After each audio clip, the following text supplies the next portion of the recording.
gostaria de convidar ao palco Andrei Moreira, que falar uma palestra sobre o direito de apenas ser através do conhecimento que liberta. Andrei Moreira é natural de BH, é autor da obra Homossexualidade e Transsexualidade sob a ótica do espírito mortal. Ele é médico, homeopata e também membro da Associação Médico Espírita AAME de Minas Gerais. É escritor e palestrante e atua como coordenador junto à Fraternidade Sem Fronteiras. Tem alguém usando camisa do Fraternidade aí? Uma bolsinha?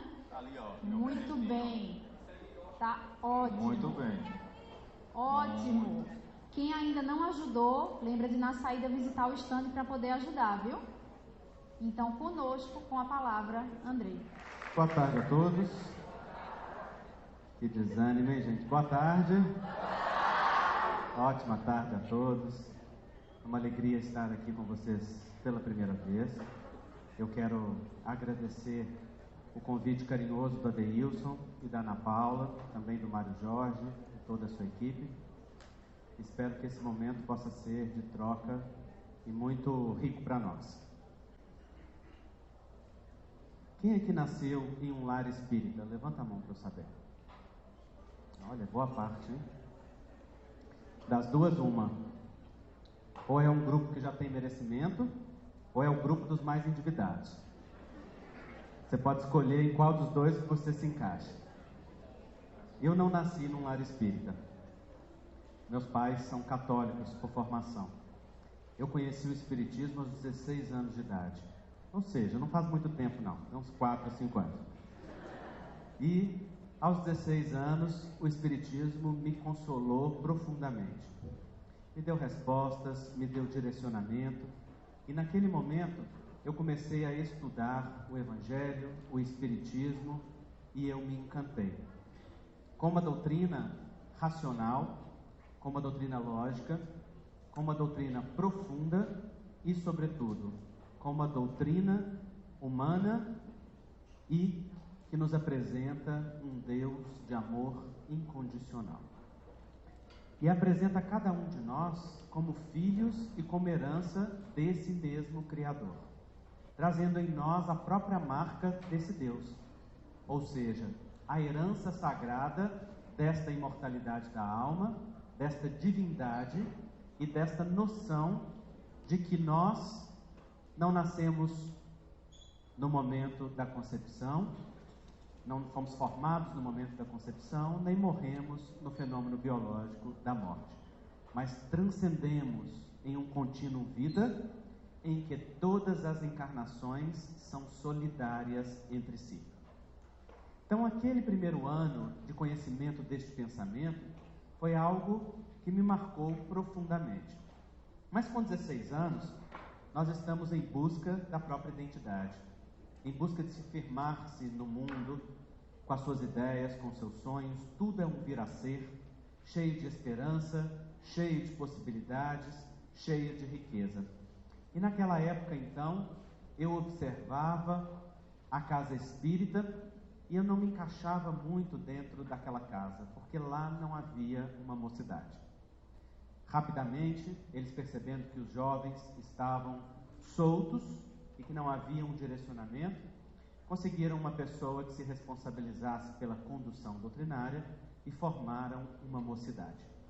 E eu posso dizer para vocês que aquele momento foi um dos mais importantes para mim da minha vida, porque eu tive a oportunidade de conhecer pessoas que se afinizavam com o mesmo ideal, com as mesmas ideias e, sobretudo, ter a oportunidade de uma mudança muito significativa.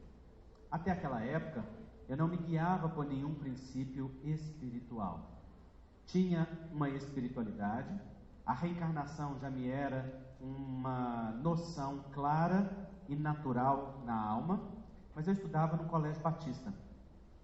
E naturalmente estava rodeado de amigos que eram evangélicos, ou de outros que não tinham religião e que eram bastante críticos à religião daquela escola aonde a gente se encontrava. E de repente, eu me encantei por uma doutrina que me apresentava Jesus e o Evangelho de uma forma muito rica. e que aquilo falava ao meu coração, e embora naquele momento eu não me lembrasse como, aquilo reverberava dentro de mim. Então, naquele momento, algo curioso aconteceu. Momentaneamente, eu perdi todas as minhas amizades. Não é que elas deixassem de existir, é que de repente eu me senti fora de afinidade com aquele ritmo e com aquele meio no qual eu me encontrava. Também aquelas pessoas se sentiram fora de sintonia comigo, porque de repente eu virei um estranho que gostava das questões da imortalidade da alma, que gostava agora de orar, que andava com um livro espírita na mão e queria ler, que naquele momento não queria mais participar de algumas atividades, porque então elas não falavam mais ao meu coração. E naquele momento, embora eu estivesse em um instante de grande despertar espiritual, eu senti-me muito só. Uma solidão diferente. Uma solidão que não era possível ser preenchida naquele momento por algo que não fosse o tempo. E então eu fiquei pensando, será que acontece assim? Quando nós nos tornamos espíritas e passamos a ter uma crença verdadeira dentro da alma, então nós perdemos as relações e deixamos de estar inseridos no mundo? É que naquele instante, como era algo que me tocava profundamente, eu imaginei que a melhor forma de me envolver fosse me afastando. Mas à medida que o Espiritismo foi crescendo dentro de mim, eu percebi que nós não precisamos nos afastar do mundo para sermos espíritas. Muito pelo contrário. O que o Espiritismo nos convida não é a nos alienarmos da nossa sociedade para podermos viver uma crença junto a um grupo afim. Jesus diz isso no Evangelho de uma forma muito bonita. Ele diz assim: se você amar apenas os que te amam, que mérito tem? E que vale a dizer, se você também sorrir apenas para os que pensam como você, se você andar apenas com aqueles que têm os mesmos ideais que você, que valor isso tem? É exatamente a riqueza da diferença que permite a gente a oportunidade de afirmar valores no mundo. E então, pouco a pouco, eu fui percebendo que ser espírita não era isolar-me, era exatamente me envolver com o mesmo meio, agora com uma postura distinta, com a perspectiva de que eu não era apenas um corpo passageiro, e que a alegria da vida não era gozar a vida ao máximo daquela juventude, mas sim que eu era um espírito imortal e que a alegria da vida se transformava então agora em aproveitar a juventude dentro do contexto da imortalidade da alma.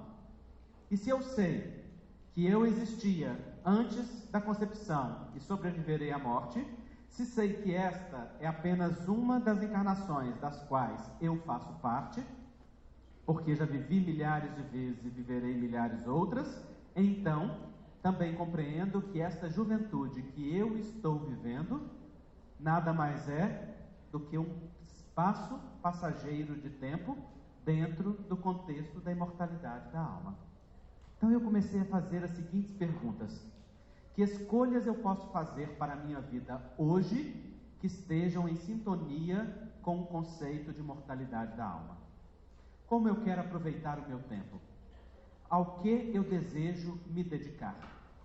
Qual conteúdo eu quero conhecer, aprender e construir dentro de mim? Qual sonho de vida eu tenho, pessoal e em outras áreas? E como que eu posso construir isso dentro da perspectiva da imortalidade da alma? E pouco a pouco, aquele movimento começou a crescer. E eu fui percebendo, então, que o Espiritismo convidava a dar um sentido novo à existência, como convida cada um de vocês agora, nesta fase da juventude. Pensar a sua realidade a partir da perspectiva da imortalidade da alma. Quando nós pensamos assim, Nós não vemos um momento de estudo, por exemplo, na casa espírita, como um espaço onde nós estamos perdendo a juventude, deixando de gozar a nossa vida. Nós vemos como um momento de dedicação a um ideal, a uma causa, a uma construção de algo dentro de nós. E aquilo se torna extremamente edificante. E pouco a pouco, a individualidade vai crescendo. E a singularidade de cada um como espírito imortal começa a se afirmar e a se mostrar.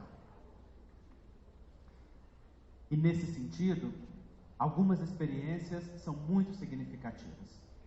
Então, aos poucos, aqueles mesmos amigos que no início eu me afastei, se afastaram de mim, começaram a voltar. Porque quando as amizades são reais, elas permanecem, mesmo com as mudanças dentro de nós. Às vezes não com a mesma conexão, às vezes com uma sintonia diferente, mas elas permanecem.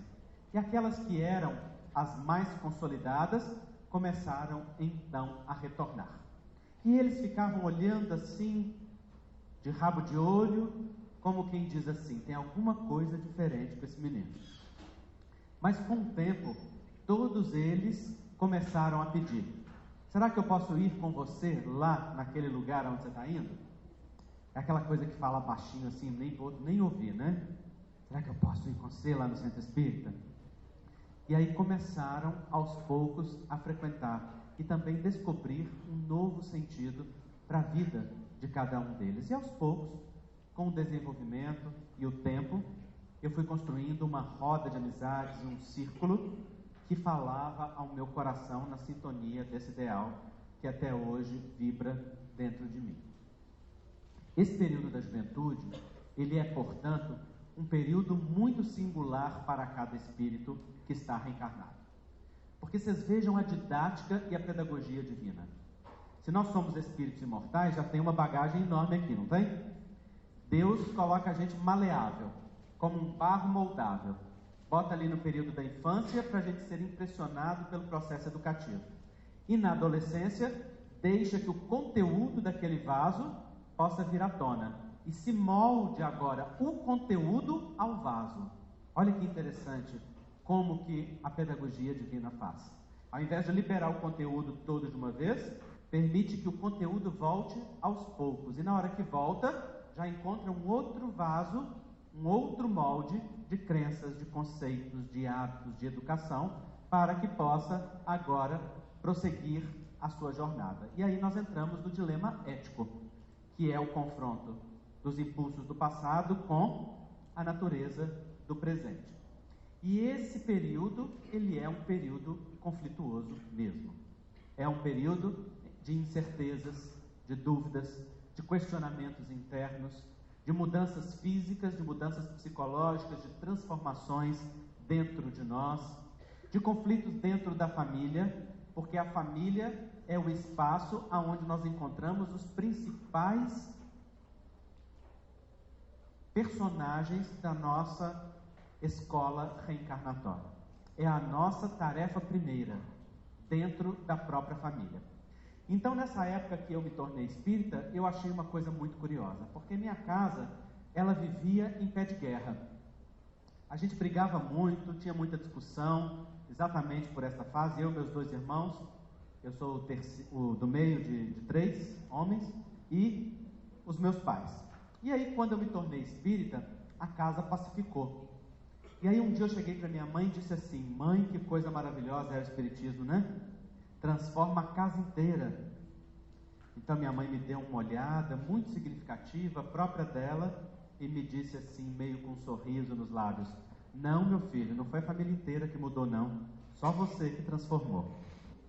E aí eu percebi que quem tocava terror naquela casa era eu, porque bastou que uma mínima mudança em mim acontecesse e a casa pacificou.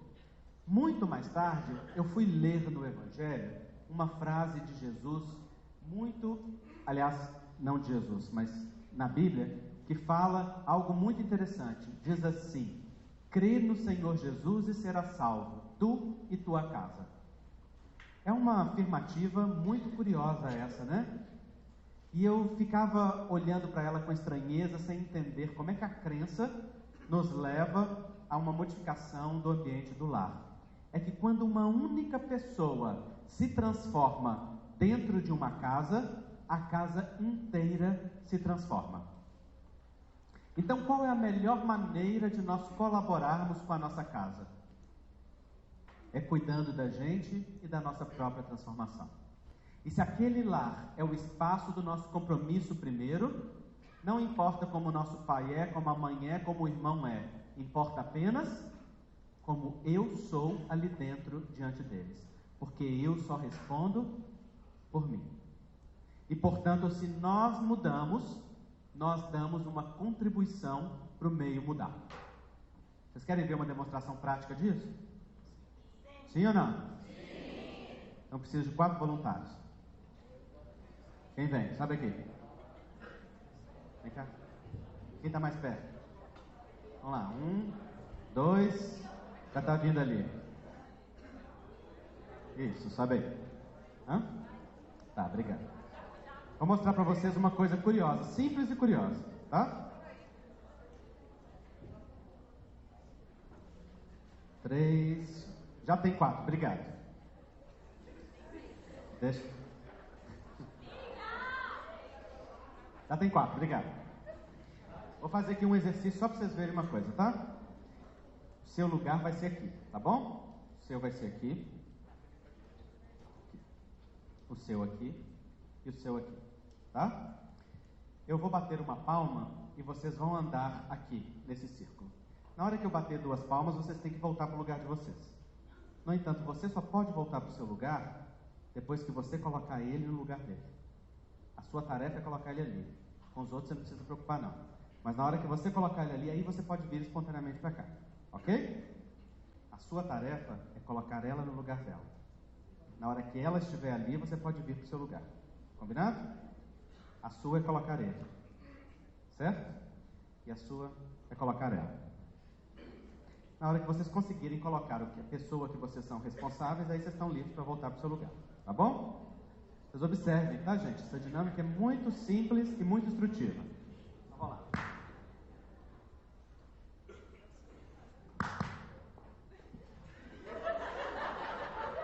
Vamos, esforço.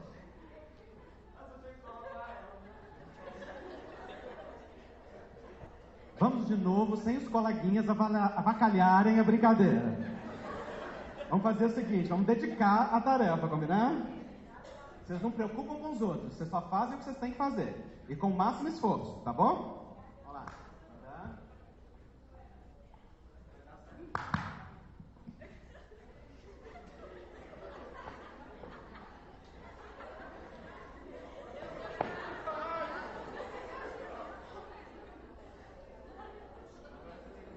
Cadê aquela outra voluntária? Volta aqui. Pode sentar, coleguinha. Obrigado. Ele está desistindo da tarefa dele. Vou mostrar para você. Quer ver? Aí cá.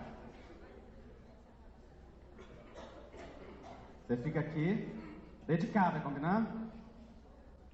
Vocês não têm que preocupar com os outros que têm que pegar vocês. Vocês só preocupam com quem vocês têm que ir, ok?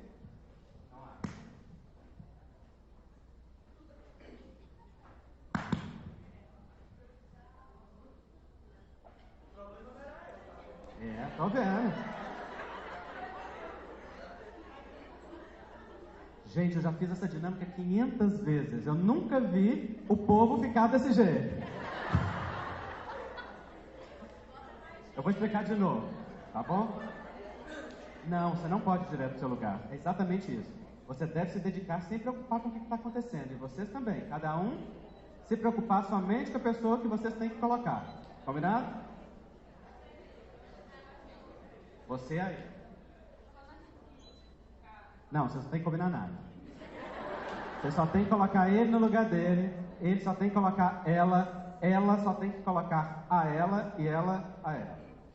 Combinado? E rápido.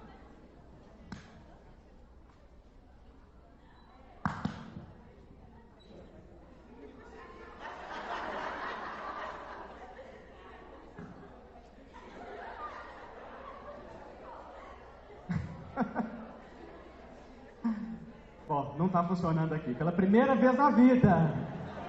É uma coisa incrível. Mas é o seguinte.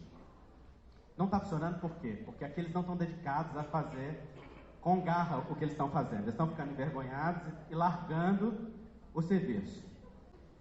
Mas quando essa dinâmica é feita com cada um se ocupando, eles ficam fazendo o que aqui no meio? Rodando em círculo. Exatamente. Com cada um segurando o braço do outro e tentando fazer com que o outro vá para o seu lugar.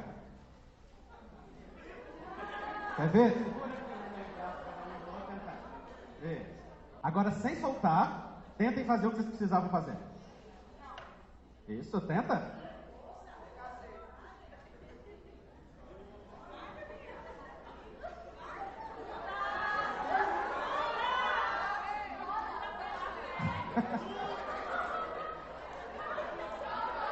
Isso se chama uma família unida. Quando é que isso tem fim, gente? Nunca. Na verdade, o que eles fizeram na primeira parte já é a segunda parte da dinâmica. A segunda parte da dinâmica é quando um deles desiste. Aqui no caso não funcionou isso no meio porque todos eles desistiram logo de cara. Por quê? Porque são jovens espíritas evangelizados.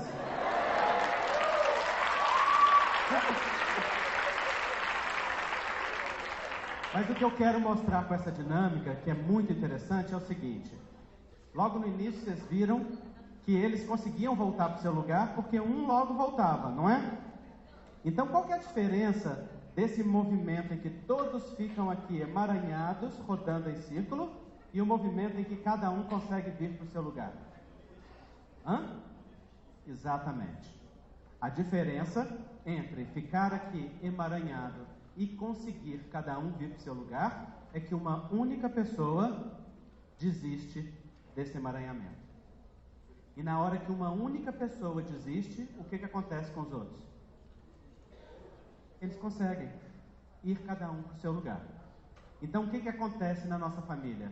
Quando uma única pessoa da família ocupa-se de ficar no seu lugar e cuidar de si mesmo, dá contribuição para que toda a família fique no seu lugar.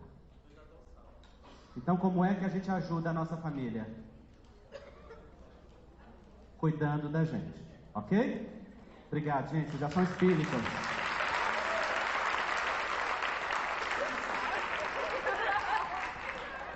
Então aquela imagem em que todo mundo fica emaranhado aqui, se puxando, sem conseguir ninguém ir para nenhum lugar, é aquele estado em que a gente quer mudar o pai, em que a gente quer mudar a mãe, em que a gente quer que o pai e a mãe aceitem a gente, quer que eles mudem para isso, quer que muda o irmão, quer que muda o vizinho, o papagaio.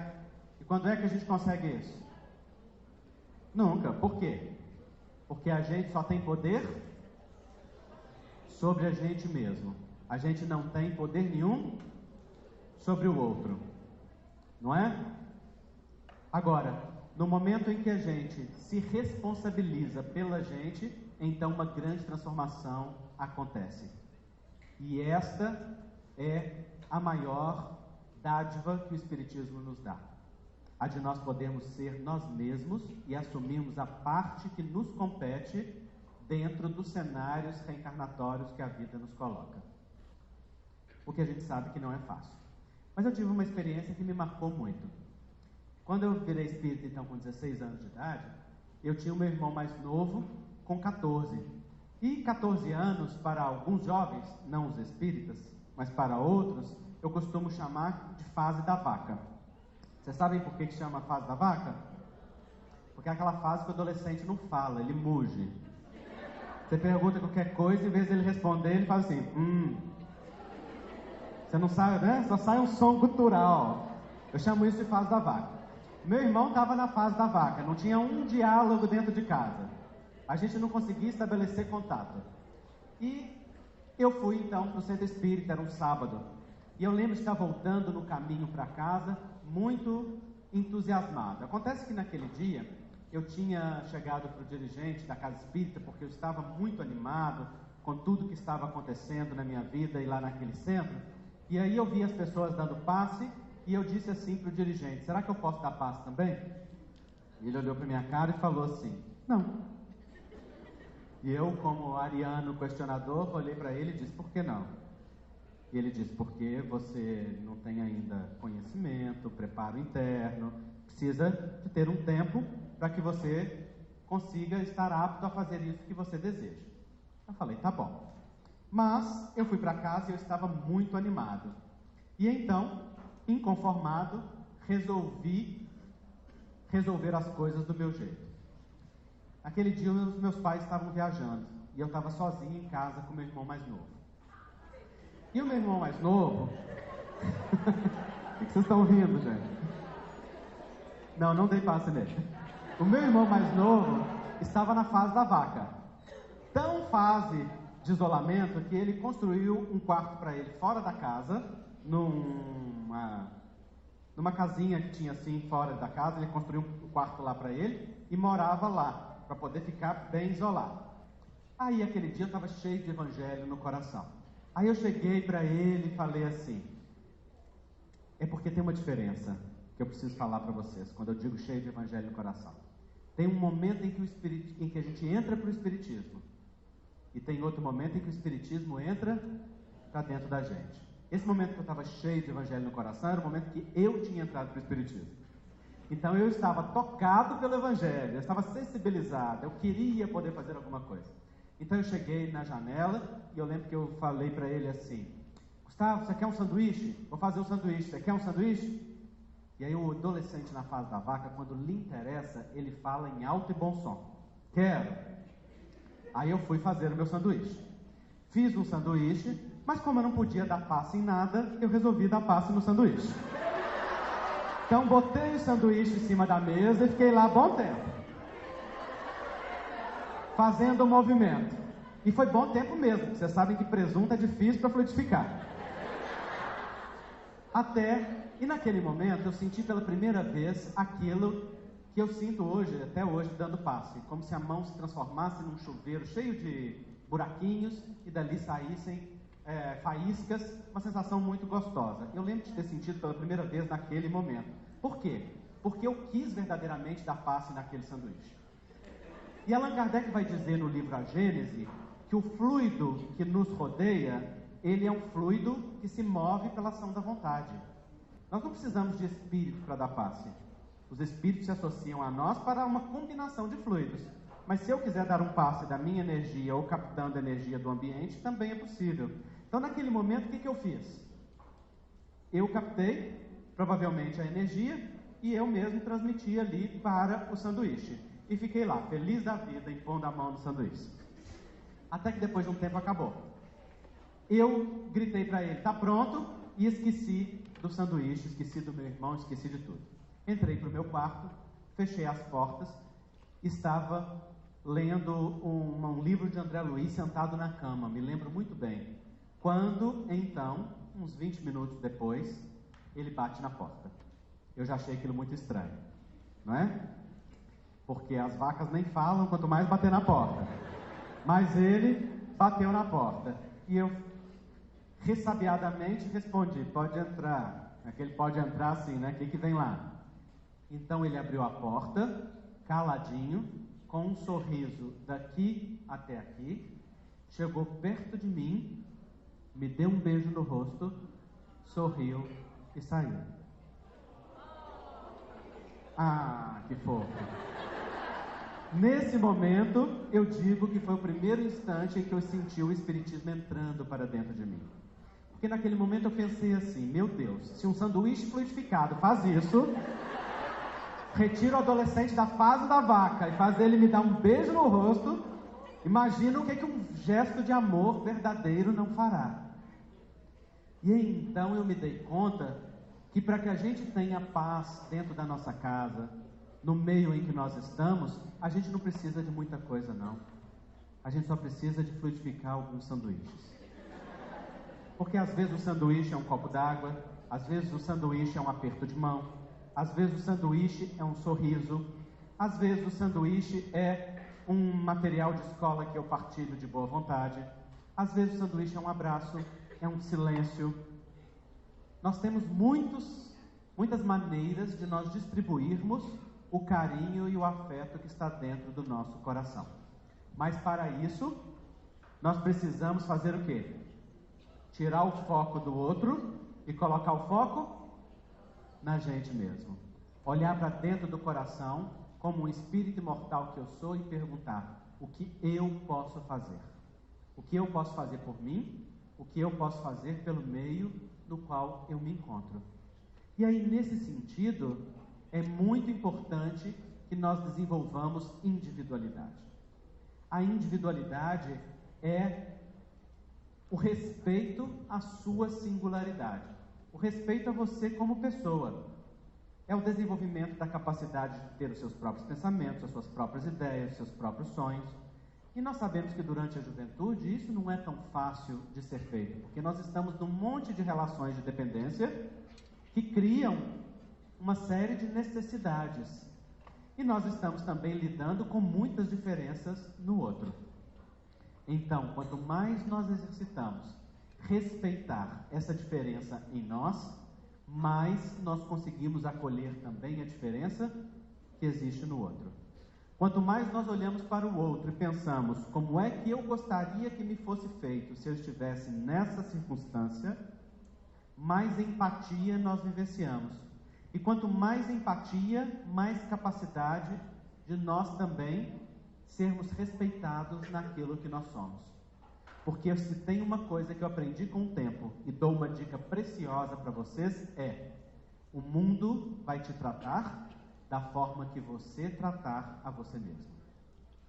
Se você for respeitoso, digno, responsável consigo mesmo, o mundo vai espelhar essa sua postura. Mas se você for desrespeitoso com você e esperar respeito do outro, você não vai encontrar. Se você for alguém que se abandona e esperar que o outro te acolha, você não vai encontrar acolhimento. Se você for alguém que se maltrata e quiser que o outro te dê carinho, em vão você vai ficar esperando carinho da namorada, do namorado, do pai, da mãe, dos outros. Por quê? Porque cada um está imerso nas suas próprias lutas. E às vezes com grandes dificuldades internas que são completamente desconhecidas da gente. Eu me lembro, por exemplo, de algo que aconteceu na relação com meu pai que foi muito tocante. O meu pai sempre foi um pai muito carinhoso.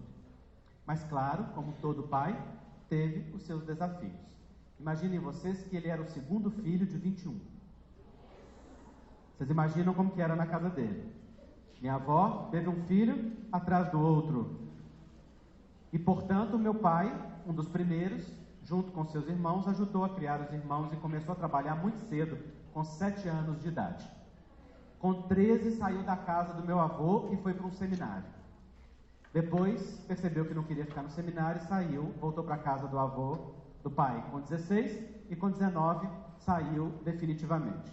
E começou a lutar e conquistou uma vida muito digna. Naturalmente, ele tentou dar para os 3 filhos tudo aquilo que ele não teve. O colo, o carinho, o afeto e tudo mais.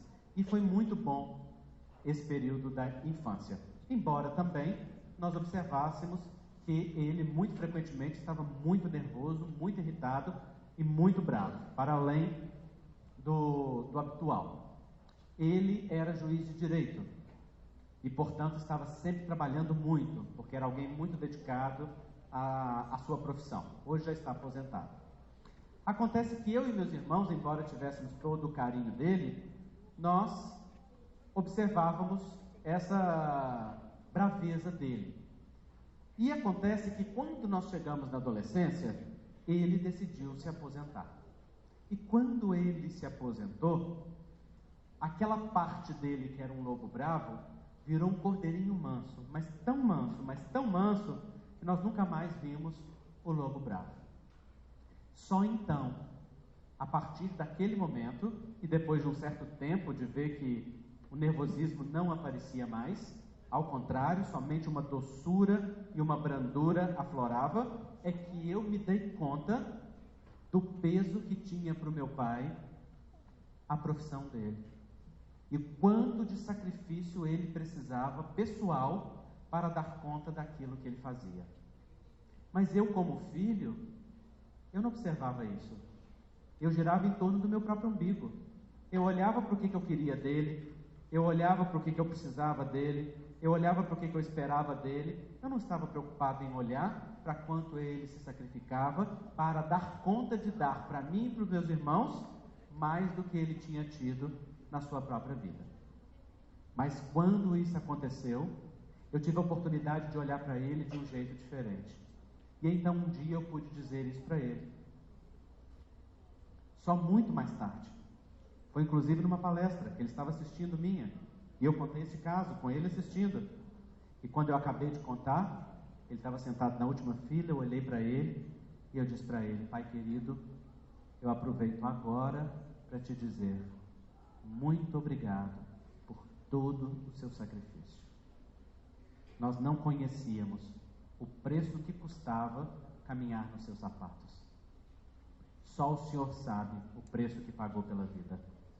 Graças ao seu sacrifício, para mim e para os meus irmãos, foi um pouco mais leve, mesmo que a gente tenha se queixado de qualquer coisa. E hoje eu te digo, muito obrigado, porque hoje, Pai, eu te vejo. Hoje eu não vejo somente a mim. Hoje eu vejo o seu amor e o seu sacrifício. E naquele momento ele encheu os olhos de lágrimas. E eu também, porque pela primeira vez eu estava dizendo para ele: eu te agradeço por tudo que foi possível e não mais cobro aquilo que eu acho que foi pesado ou aquilo que o Senhor não pôde dar. O Senhor nos deu muito mais do que recebeu. E isso me marcou muito profundamente. Os sacrifícios ocultos que nós não conhecemos do nosso pai e da nossa mãe, das pessoas que estão ao nosso redor. E mais tarde, como terapeuta, fui perceber que dentro de cada pessoa há uma criança ferida. Uma criança com as faltas da sua própria história, da sua infância, que compete a gente também aprender a respeitar.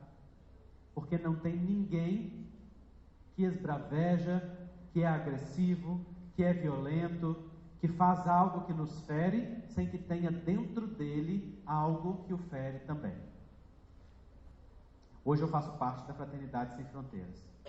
E a Fraternidade Sem Fronteiras acolhe crianças órfãs na África e acolhe também pessoas refugiadas de guerra no Malawi. E eu fui agora em julho para uma das caravanas, das muitas que a Fraternidade faz para a África. Fui como médico coordenando a caravana da saúde. E nós tivemos a ocasião de atender um caso que me tocou muito. Nós atendemos a uma criança que veio com um corte na face. Infectado, aquela criança corria perigo de vida. Nós achamos estranho aquele corte, tinha características de faca. Perguntamos para a mãe, que tem uma leve deficiência mental, de que se tratava. E ela falou que havia sido o pai. Imediatamente nós pedimos que algum dos nossos trabalhadores do centro de acolhimento fosse até a casa do pai para procurá-lo, que nós queríamos falar com ele. Encontraram-no alcoolizado.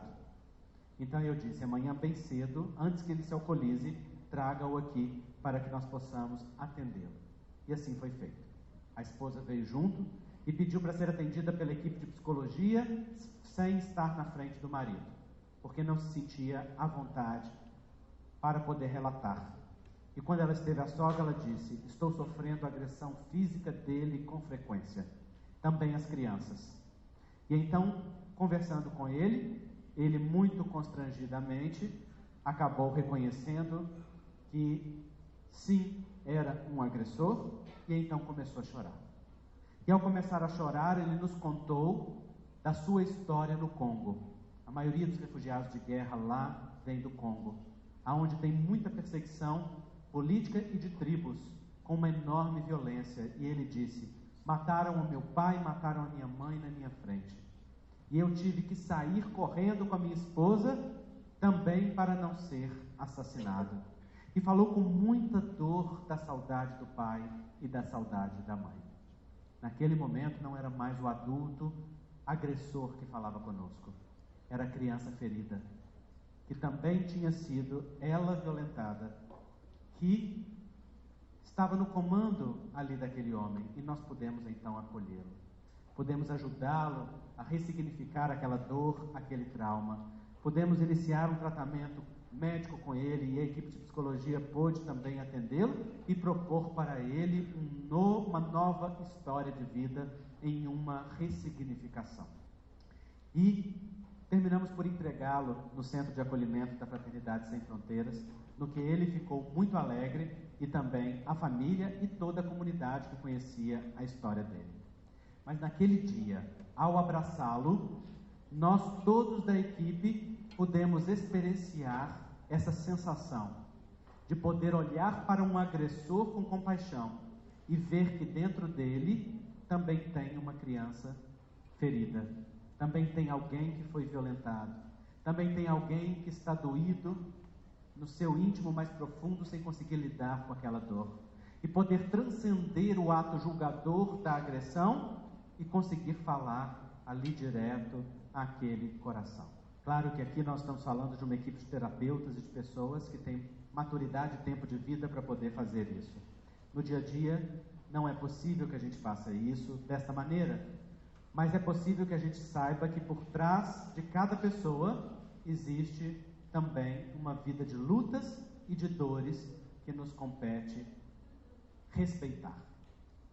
Aí, quando chegou então naquela fase da adolescência, embora o meu pai se aposentasse e estivesse bastante calmo, ele começou a reproduzir a relação que a família dele teve com ele, entre adultos. E naquela família entre adultos, os homens não se abraçavam. E não era manifestado afeto entre adultos. E eu sentia falta dos abraços do meu pai. E eu me queixava que o meu pai não me abraçava. E eu ficava querendo e esperava e eu não tinha. E eu chegava em casa e queria abraçá-lo, e na hora que eu tentava, ele se defendia. Era como se aquele abraço fosse uma agressão. Não estava habituado. Ele abraçava a si mesmo, olha. Aí um dia eu percebi que não me competia esperar mais do que ele tinha para dar. Ele já estava fazendo um esforço enorme na vida para conseguir dar para nós uma vida mais leve. Cabia a mim dar um passo além. Então um dia eu cheguei em casa, na hora que eu fui abraçar, ele se defendeu, eu peguei um braço, peguei outro, falei, não pai, não é assim não, ó, assim ó. Aí eu abri. Sabe aquelas portas de mola? Se eu soltasse os braços, voltava no peito, com toda a força. E eu abri, me meti ali debaixo e tasquei um beijo nele no rosto.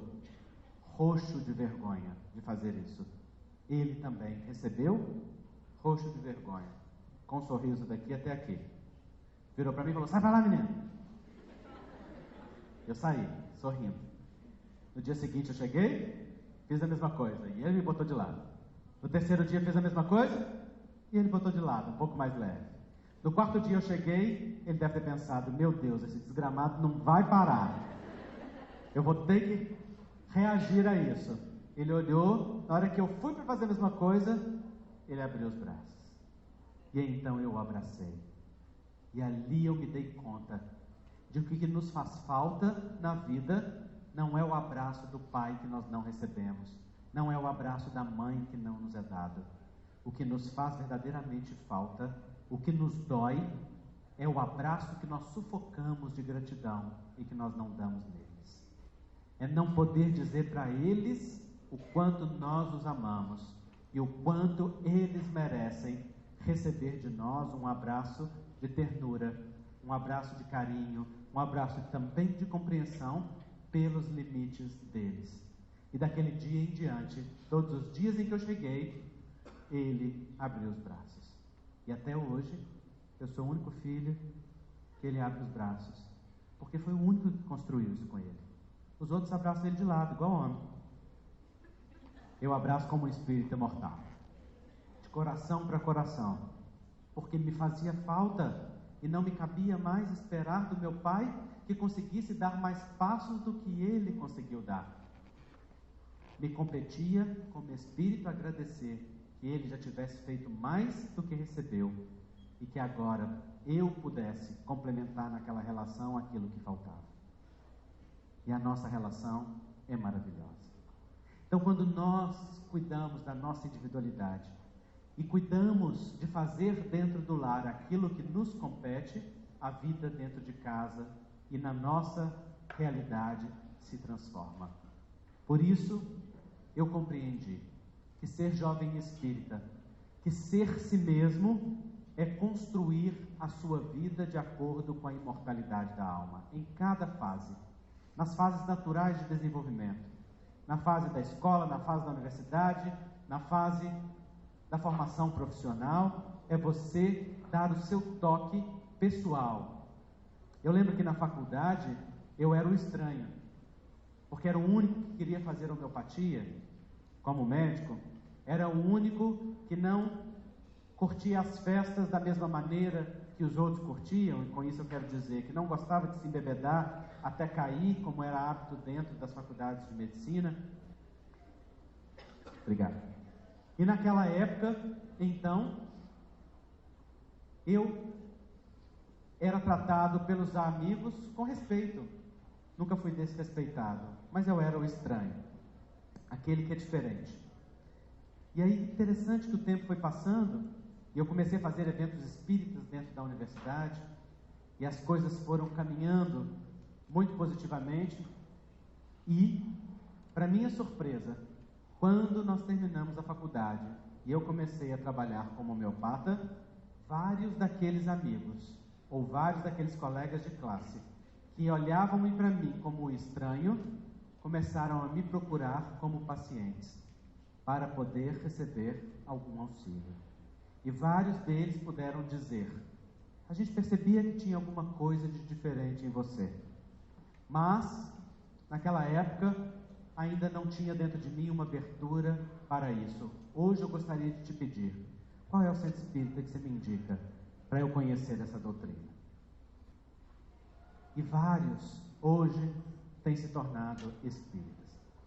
Então, se eu partilho com vocês alguma coisa dessa trajetória, é só para dizer para vocês que nesta fase tão importante da juventude, da consolidação dos valores da alma, da construção da identidade e da individualidade, da aceitação e do amor próprio, do movimento de enraizamento na existência, é muito importante que a gente se veja como um espírito imortal e pergunte a nós mesmos, e perguntemos a nós mesmos: o que eu posso fazer para florescer nesse espaço de terra aonde Deus me plantou? E ao invés de perder tempo com tanto julgamento do que os outros fazem ou deixam de fazer, que a gente trabalhe para regar a nossa semente cada dia, com o estudo, com o trabalho, com a oração, com a dedicação, e deixar que aquela planta cresça, porque é natural que toda planta que cresça produza frutos e dê sombra acolhedora para si mesmo e para aqueles outros que vêm depois. Ok? Espero que isso fale alguma coisa ao coração de vocês. Muito obrigado.